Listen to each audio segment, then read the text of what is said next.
Good afternoon, ladies and gentlemen. We're going to have a talk about the Dutch version of the Freedom of Information Act.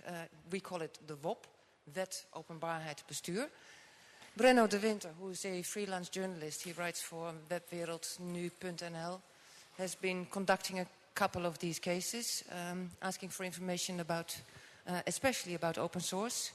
A couple of weeks ago, he organized a benefit because, indeed, to organize this request for freedom of information, you do need some money. You do need sometimes to be able to start a procedure or a court case if you don't get the material that you want.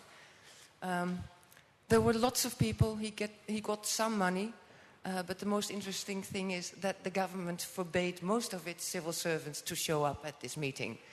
So much for government transparency. Brenno, the floor is yours. Thank you so much. And it's so cool that Karen is introducing me. I'm Brenno de Winter. The most important thing that you need to know is currently that I do HAR FM. And of course, you've been all listening. We are going to talk about Wok The Wob. And as Karen explained, the WOB, Wet Openbaarheid van Bestuur, is the short name. You might have heard it actually in a website, Wobbing Europe. And that is due to an expert, Roger Vleugels, who was supposed to be here but turned out to be ill. And he made WOB so popular internationally that they started to use it instead of Freedom of Information Act, which would be the proper English term. I want to know what it is. Then I want to show you that you can use such a mean to get information on open standards and open source and even hack the government a little bit.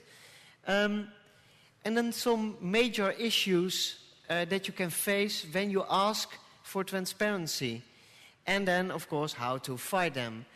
Who am I? I'm a geek, 37 years old, journalist, and more importantly, now doing HAR FM. I'm a hacker, and somebody in a Dutch medium called me a serial wobber. The Freedom of Information Act, what is it? Well, it's basically a law where you can say, like, okay, you've got documents, you haven't published them, I want them to be open for everybody. Everybody should be able to see and read them. So you want to get access to these documents. And you will notice that at some points I'll start to be extremely precise, because asking information in the Netherlands is a very precise job. I'll explain that in a second.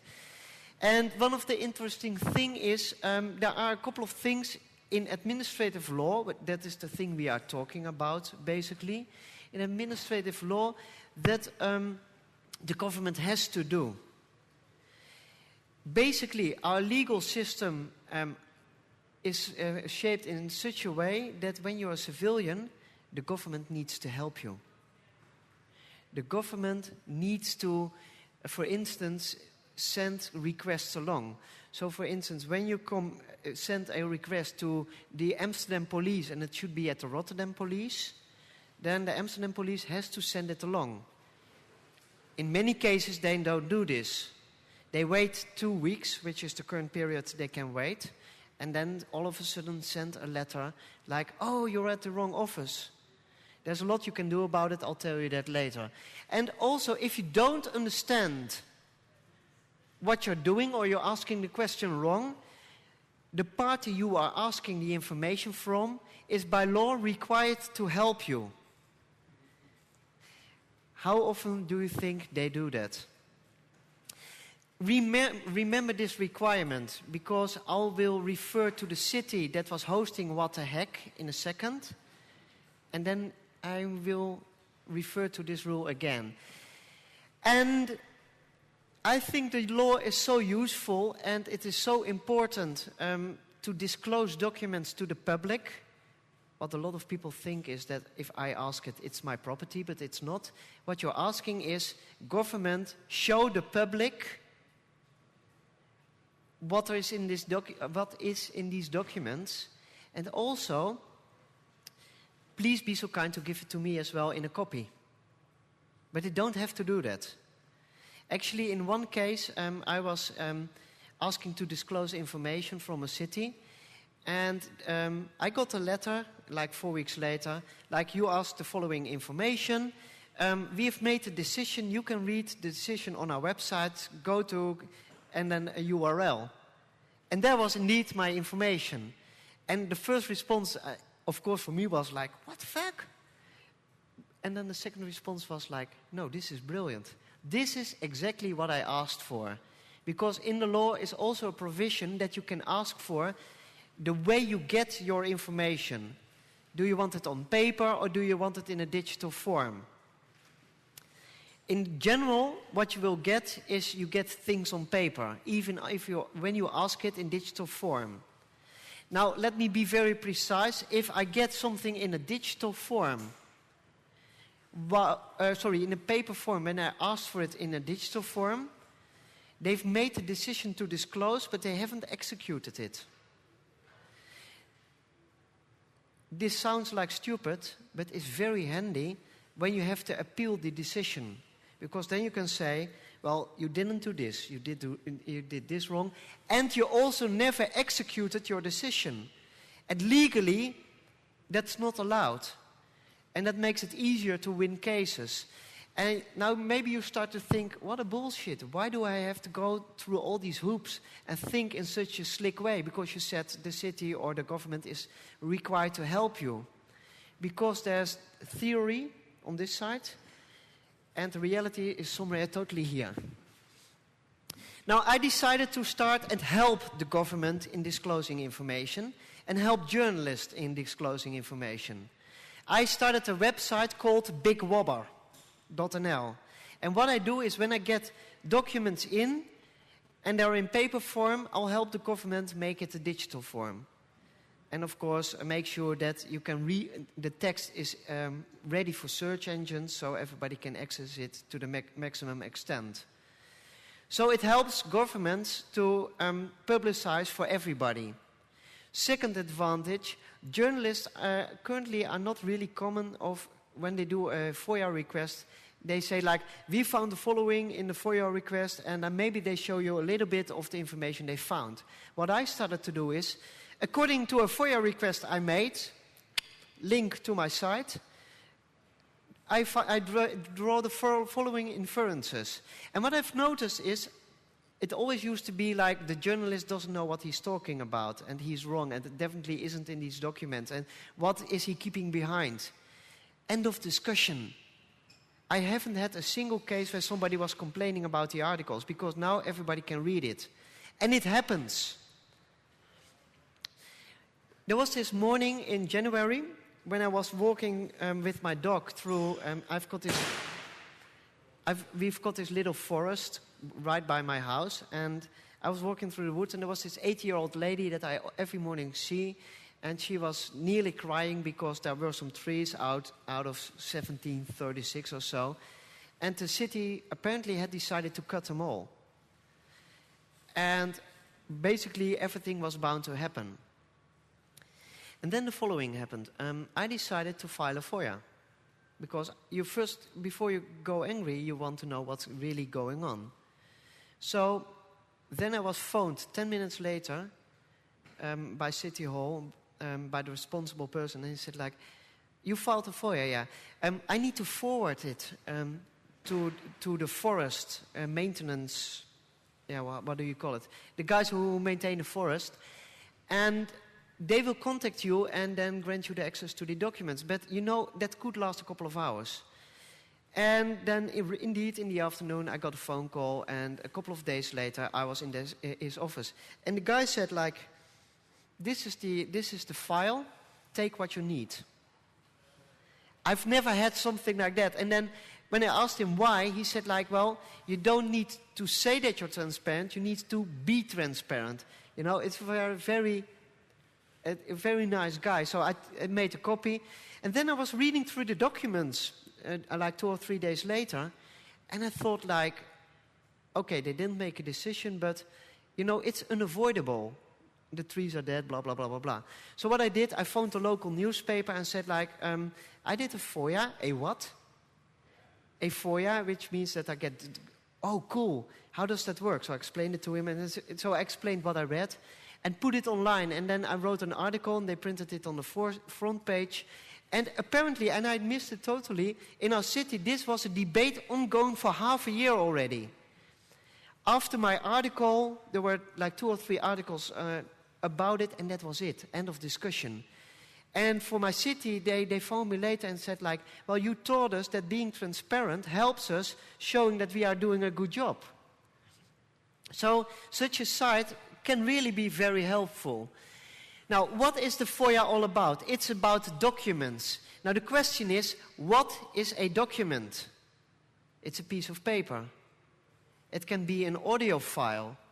It can be a video. It can be a PDF, Word document, ODF, whatever.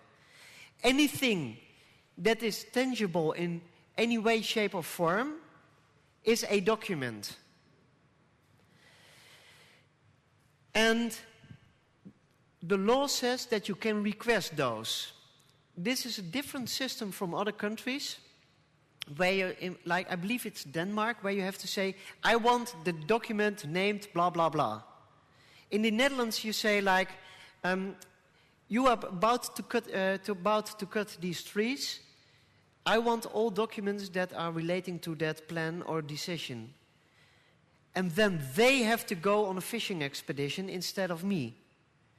And that's of course logic, because if you don't do that, you might miss half of the information. And now the funny thing is, and for all the Dutchies around here, if you ever file a FOIA, and I hope you do, and I'll explain in a second why, but if you file a FOIA and they are refusing documents, they have to list the documents one by one, and per document decide why you can't have it. I'll explain in a second why. But this is a very important step, because if you're not getting information, you are at least aware that there is information. And sometimes that's the difference between appealing it and taking it to court, or say like, okay, leave it. You know, sometimes I don't take everything to court, but you know, if I feel, basically when I file a FOIA, I want to know. And even if they make me wait for a year, my desire or my hunger for information won't go away. So if there is anybody within the government sitting here, with me it won't work, sorry. If I really need to know something, I'll fight for it. But most people won't. And that's a strategy you see a lot, of course.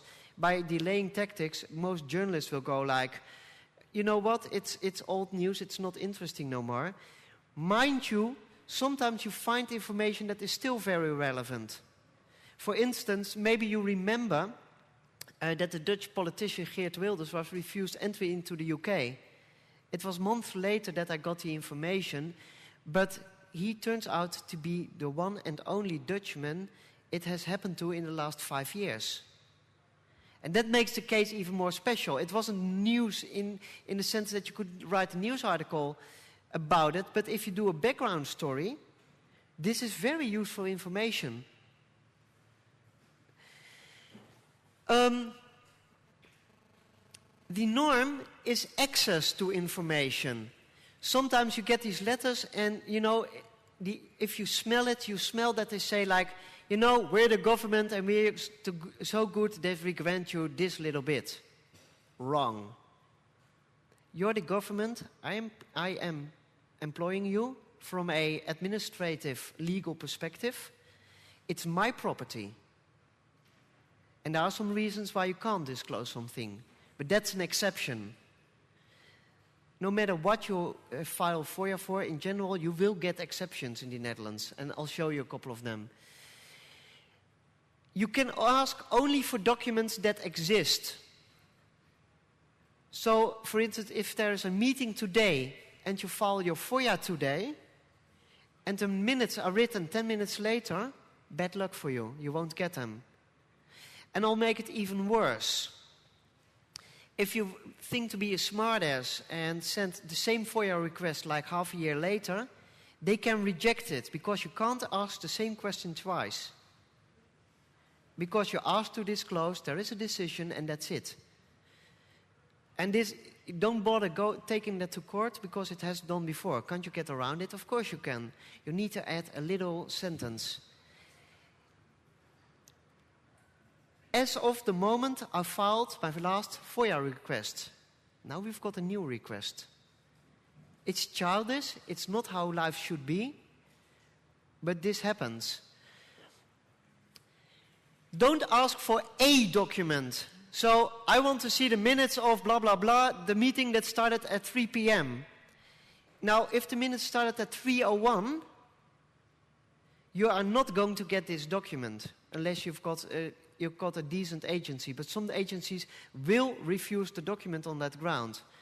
So you have to say, in this period there was a meeting about one or more meetings about the following. I want to see all minutes and related documents. Because if there aren't minutes, but there is a protocol, you wouldn't get them in the first place as well. So it's basically a minefield of legal tricks you have to know in order to do it correctly. By the way, every time I say you have to write, I've been lying to you. You don't have to write. Actually, if you're standing in a bar with somebody from the Dutch government and you say like, interesting story. I would like to have the document. You've just filed a FOIA request. It's not the smartest way to do. I've tried it, I've tried, of course you try, if you really want information. I once sent a spokesperson of a department a short message, like I would like to have the following document. And then, like 3 or 4 days later, I sent a letter like, on this and this date, at this and this time, per SMS, I already filed the FOIA. I would like to make the following adjustments. And that's a legal procedure. So it doesn't have to be in a certain shape. So I say like, you have to do this, you have to do this. Well, you don't have to, but the experience tells us that if you don't do it, you'll run into problems in a later stage. So doing a FOIA orally is legal, but not the smartest thing to do. Unless you're sometimes it can be useful as a journalist if you don't get the information. If there aren't any documents, if they do border searches in the Netherlands, and there aren't any procedures and documents, that's news. I filed a FOIA for that. They check in the Netherlands at the airport, they can check your laptop if they think you're a pedophile. If you don't know why, we don't know when you're a pedophile, but they magically know.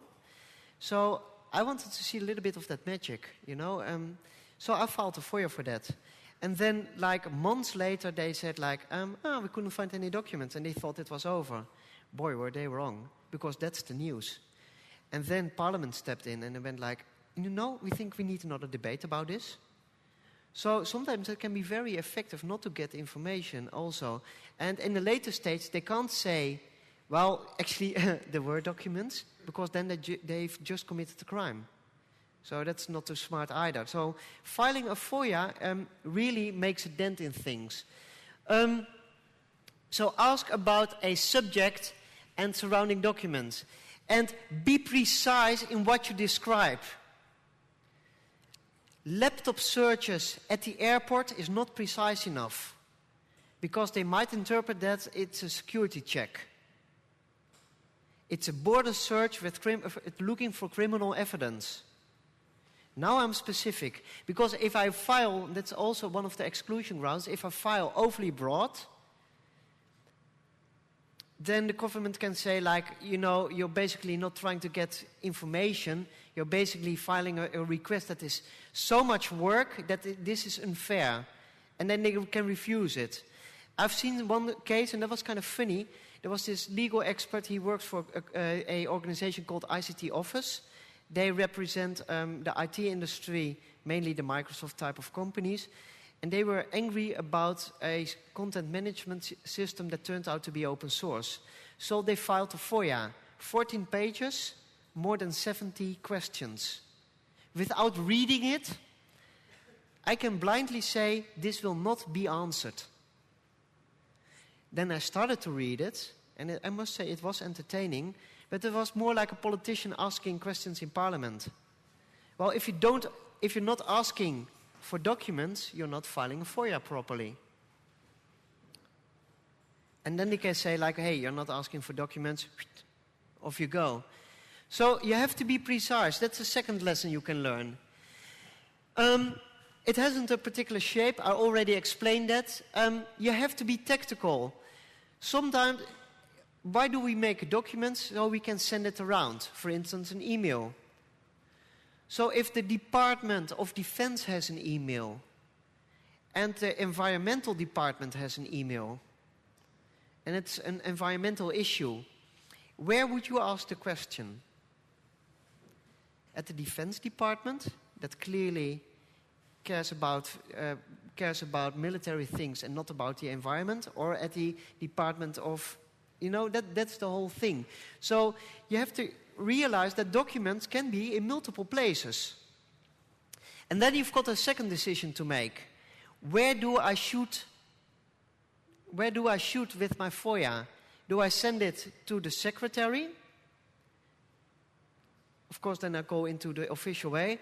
Or do I send it to the disgruntled government worker that is ready to give up some information and is allowed by law to deal with it himself? It's not a procedure, but he can. I'm officially denying here that I once got a phone call like, you filed a FOIA, documents number 7, page 13, third column, would be very interesting for you to read. I've never got such a phone call. But it's a very interesting way of leaking information. So it's a very useful tool in that perspective as well. And think about where things may be. And I already told you the government has to hand information over from place A to place B if you're at the wrong location. This can be very interesting. For instance, I can send a letter to the Ministry of the Interior asking questions about the police.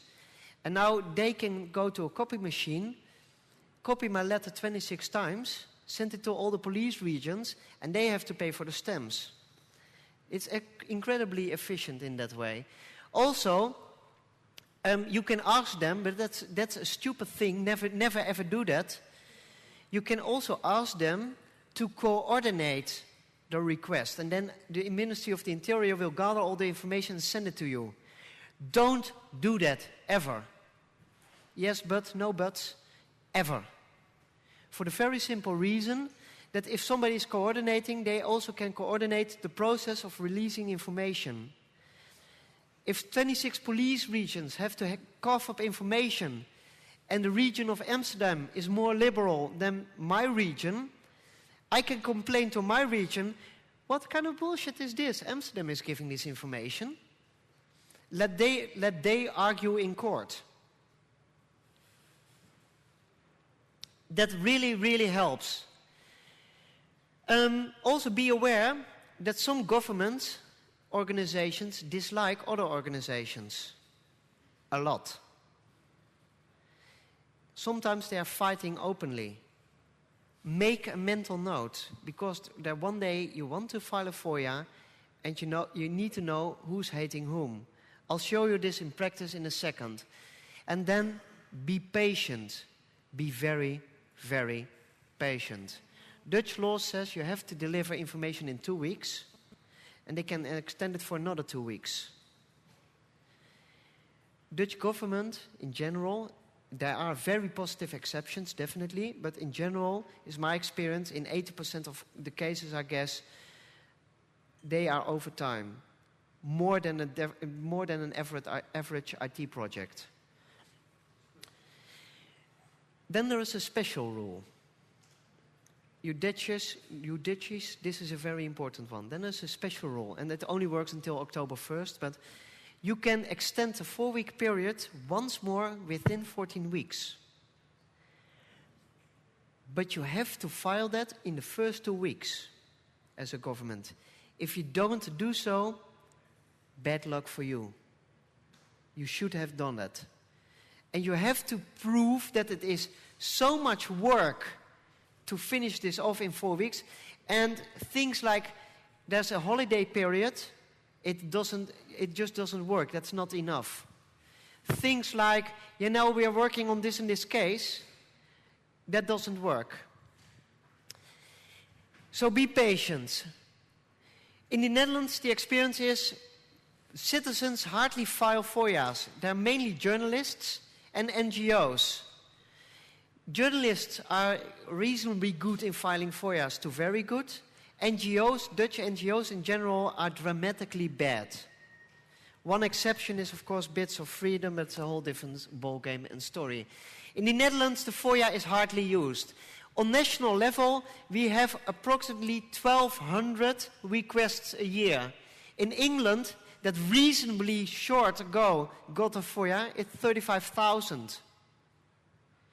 The USA and Bulgaria have 50 times as many FOIAs. So if Dutch government is complaining like, oh, we're getting so many requests, well, no, you don't.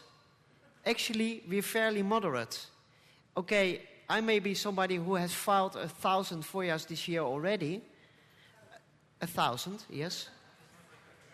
But you know, that's exceptional, but that's not always the central government. That's also very diverse. Yeah, you also, in the Netherlands, you can also file with cities, with police, with, you know, but there's so many cases where spokespersons say like, okay, we won't give you any information or we won't talk about it.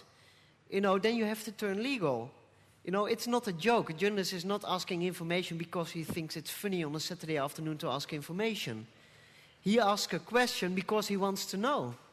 So you have to live up to what you're saying. And then there's Belgium, and they've got 10 requests on national level. If there are Belgians in the room, you've got to start working. By the way, the 50 times as many is per capita. So the US is bigger, so we're talking hundreds of thousands of requests. What we see in the Netherlands is that there is a growth in the number of FOIAs filed, but the Dutch government has a very practical solution. You know, if you're making this event happening, Aldert couldn't do it alone, so he got a second person, third person, and you built a whole team of people that do something. Not the Dutch government. The Dutch government says like, this is what we do it with, and if we can't handle it, we just make a longer period. So now, as of October 1st, they can wait for 2 months. Well, the law says you can't wait, you have to give it as soon as you have it. But the reality is that they use the periods to the full time. After that, citizens may fine the government, but I'm not really happy about that, because that will lead to a lot of exceptions. So, you do less. We have an image of being a liberal country. Over the last year, I've come to the realization we are not as liberal as I thought we were. And we were one of the countries with the first FOIA. One of the good things in the Netherlands is, if the government decides to disclose information, you can be very satisfied with the information. It's generally complete, it's accurate, and then all of a sudden they're warm-hearted. If they decide to strike away information, that's, of course, yeah, that's a decision you can appeal, but you get a lot of information, and sometimes, basically, some countries have a situation where they say like, oh, we don't have any documents. Yeah, but you write on your website that you do. Yeah, but we don't have any documents.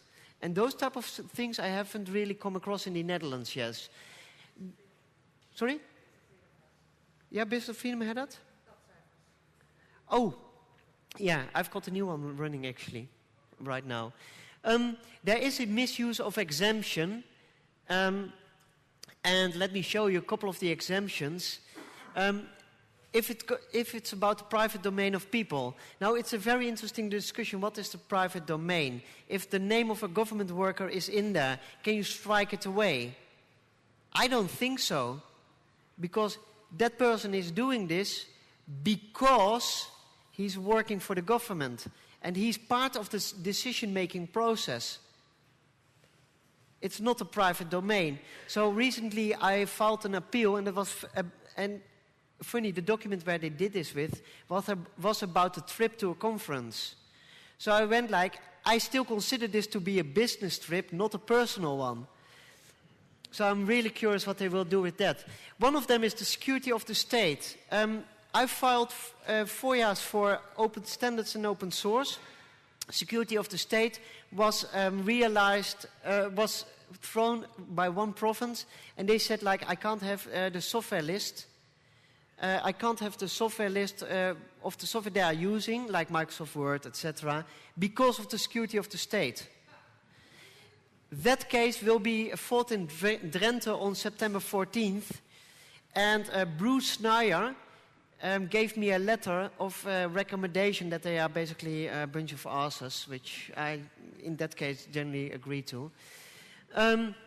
Unity of the Crown, but then there is a very interesting one. Personal opinions on policy.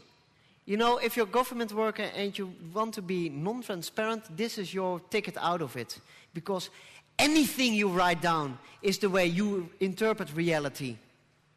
And any document you can refuse on that ground. It's also the ground that I win the most appeals on. Because that's you know, generally it just doesn't stick, it just doesn't add up. And there's also this other thing, you may say no, but on the other hand, there's also the importance of disclosing information. And if you're disclosing information,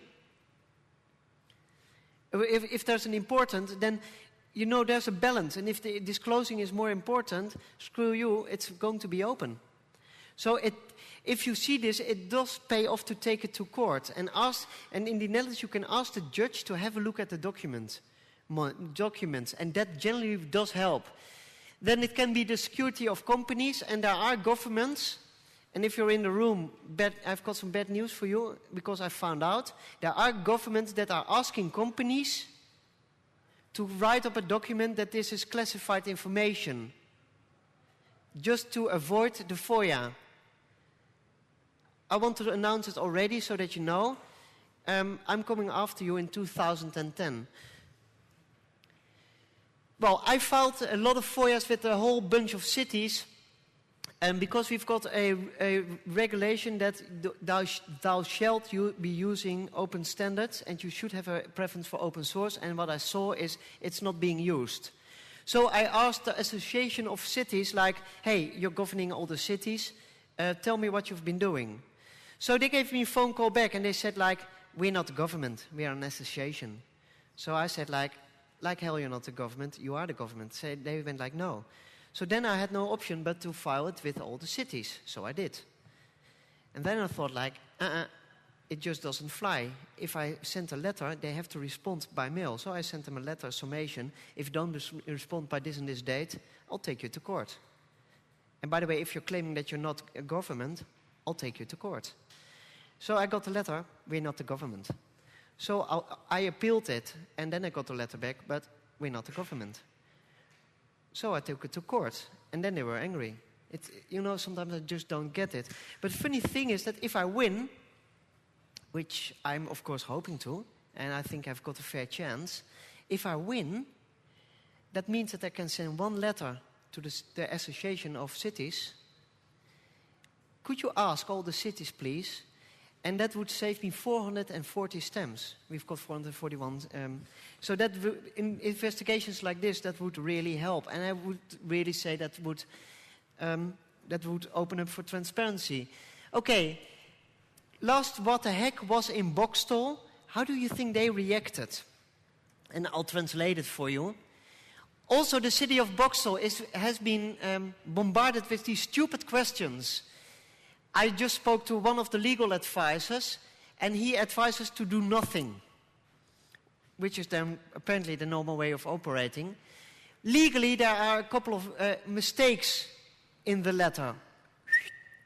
If I do not understand the law, who should be helping me? The writer of the letter is agreeing to an extension of the period to 28 days. That's me being nice, you know. If you say like, oh, if you need more time, take it, because I want it to be done properly. I thought I was doing them a favor. And he cannot change the law. I want to see that happening as well, because I think I can change the law, and they will find out. But that's a whole different discussion. So my request is not to respond, and see what this Mr. can think of more. I think that Mr. De Winter Information Solutions is unemployed or something. Look at Google, at Brenno De Winter. To me, this letter is a hoax. So I phoned the legal department and basically asked them, and somewhat angry, what the fuck are you doing? And they basically were non-responsive. And then I sent a summation, and all of a sudden they rethought their position. And then we've got the city of Eindhoven. 5 minutes, I know. It may be, basically, long story short, maybe we can send him bills. And mind you, they did. Not the city of Eindhoven, but other cities did. Actually, the Association of Cities has been calling out to all the local governments, send him bills. Make it expensive to get access to my information. So what I did on that one, by the way, is it's kind of simple. You make a lot of noise, half of the bills go away. You take it to Parliament, another half will go away. And then I did the beneficiary gathering that we were telling about, help the government be transparent. And then I am left now with 7 or 8 cases only. So that's the number you can take to court, and I'm fairly confident that I will win those. In Eindhoven, basically, they wouldn't apologize to me, and I filed a complaint, and then they said, like, well, the worker didn't know the law. I tried it once on a cop. Really, does a red light mean that I can't drive through it? Real. You know, what do you think? That I get the ticket or what? And currently, it's still a running procedure, so we'll see what happens. The money issue is a very interesting one, because I'm paying taxes. So I'm paid already for the creation of the documents. If they make a garbage of their administration, should I be paying for that? You know, it raises a lot of issues. That's too the time is too short to go into all the details. And the last one is a very funny one. The Dutch Privacy Authority, I once filed a request on the Dutch transportation card that will store your data for 7 years. So I would like to see and understand how the process was. And then the guy, the spokesperson said, like, I feel that you're checking on us, and I don't like that. So I went like, yes, I am checking on you. Yeah, but that's not what the FOIA is for. And apparently you don't understand the law. So I went like, I've got this phone number for you. He's called Roger Vleugels, and he gives courses. They're not too expensive, and follow them. And I got such a bunch of papers, and I'm still reading through those, because it's kind of an interesting story what happened and went wrong there. But that's basically what I've been doing with the FOIA. I've got a couple of quick call-outs to make. One of them, it's not wrong to ask questions. That's what a hacker does. It's a right to know. And to all you government workers out there, if you get those questions, be happy. Because normally you're bitching at us when we don't show up at the polling station and people don't care about what the government is doing. Now finally you get somebody who tries to understand, reads the documents, especially if it's a journalist. Most of them do hit and run. Be happy. And I think that will do it for now, and Karin will run around for some questions, I guess. Thank you very, very much. Entertaining and educational. There is somebody with a question. Sorry.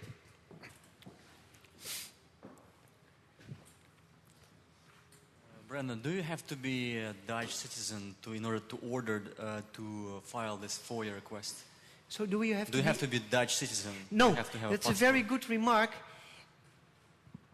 Any human being or company can file a FOIA in the Netherlands and throughout Europe, and also in the USA. And by the way, the USA is fairly complicated because every department has their own law. Hi. Hi. It may be a bit beside the point, but I was just curious. The recent crisis in the publishing companies and newspapers, etc., does that impact on your work of this kind of investigative journalism? Yes, it does. And like what the open source investigation, I got a lot of help running through 440 FOIAs, 41 FOIAs. But that's a lot of work. That's months of work. I got over €1,000 for that. That's like 11 or 1,200. That simply does not add up. So you need to have a love for policy, or you need to have a really desire to know. It's something that you have to do your regular reporting as well, of course. But I hope to write a book on it ultimately. But it won't make you rich, especially if they start sending you bills for €7,000. So then you're on the negative side.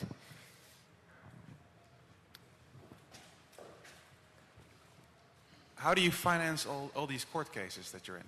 Sorry? How do you finance all these court cases that you're in? Well, that's why we had a beneficiary gathering. And the good thing about the Dutch administrative court is that you can relatively cheap file a case. I pay €150 to start a case. If you would be plain wrong, like in a very extreme case, you could be fined, or you would be ordered to pay up to €800. But, in most cases, I never file cases that I think I'm plain wrong, because then you shouldn't be complaining in the first place. I file cases that I have a reasonable expectation that I ought to win. And then also, by the way, if you lose in the Netherlands, in a reasonable case, then the government has to pay your money you spent. So it's a very fair system. And it's a very good thing, because the legal world should be accessible for everybody. And the good thing is I don't have to have a lawyer, so I can plead myself, which sometimes leads to funny situations. Because no matter how small the case, I always write down what I'm going to say, and I hand it to them. So it will be in the report, and they can't make a mistake. They can't make a mistake in the summary, because that happens. I've seen it happen, that they deliberately make mistakes in the summary. If you've got all the text, that's it. That's what I said. And then they asked, what's this? So I went well, for one it's paper, but for the second one it's for the report, so that you can make a complete report. Yeah, but we can make a summary. So I went I know you can, but I don't want you to do too much work. So take it. It's required by law.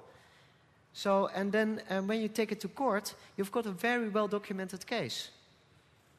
So and doing it yourself, and then all of a sudden there was this panic, are you a lawyer? So I went no, I'm a citizen. So why do you do it on paper? So it's sometimes it's funny, actually. Hello. Yeah, go ahead. We're just joking. Thank you. You said that if you take them to court to get information and you lose, and it's a reasonable case, the government will reimburse your legal expenses? Or yes. did you mean if they lose? Well, there are two things. Sometimes you don't really lose, but you don't get your right of way. For instance, if they decide not to give information, in many cases it's completely reasonable to start fighting that. Actually, I've had cases where the government itself said, maybe we should take this to court. Maybe we should have that fight. That's a good thing. And then I filed my appeal, because you first have to appeal to the organization. And after they read the appeal, they went we think you're right. But if you don't, then you go to court. And then the judge can say, okay, you're not right. But you're not abusing the law here. You're basically being reasonable. You're trying to do a good thing here. And you're not abusing the law. And then they will reimburse you. Because else you can't fight your government. The government has such heavy means to fight you, to send you bills, and to do a lot of nasty things. And you should be able to fight up, and we call it legal protection in the Netherlands. So I think it's a logic thing, and it's one of the good things of the system, among the very bad. Now that we're talking about it, there's one thing I would like to tell. In our legal system, there's something funny. If you write an appeal, and you don't know exactly how the other side will play the game, throw every argument you can think of in the appeal. If you don't, the following will happen. You will take it to court, and basically what you can do in court is color the arguments you've already used. The government, on the other hand, is allowed to introduce new arguments. So there you're at a disadvantage. So if I appeal, it's generally like a 6 or 7 page document.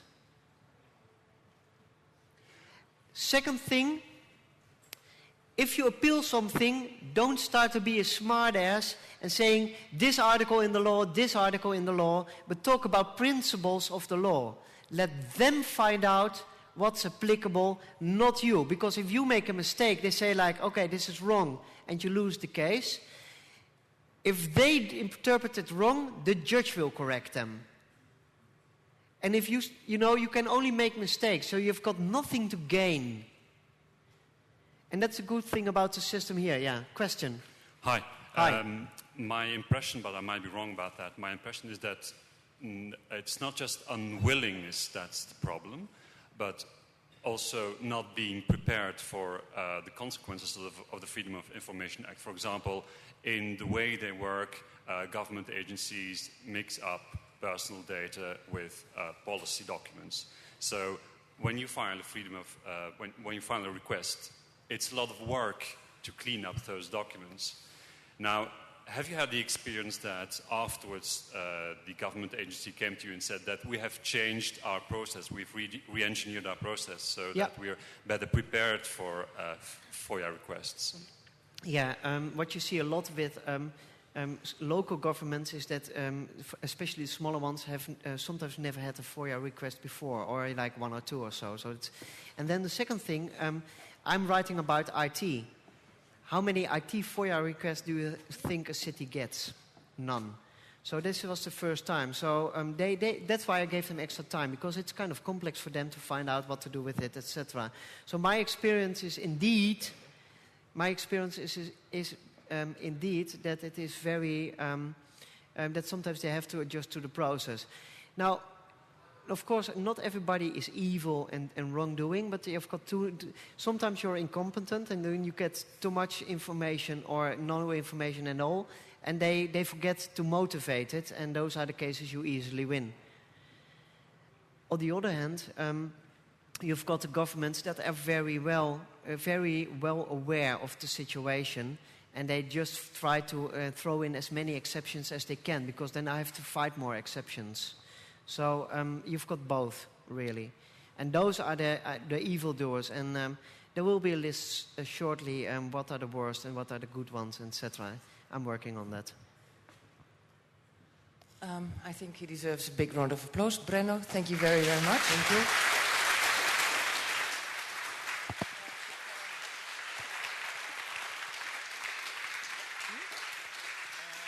Ik zou je het misschien nog naast. Ja, dat weet ik niet.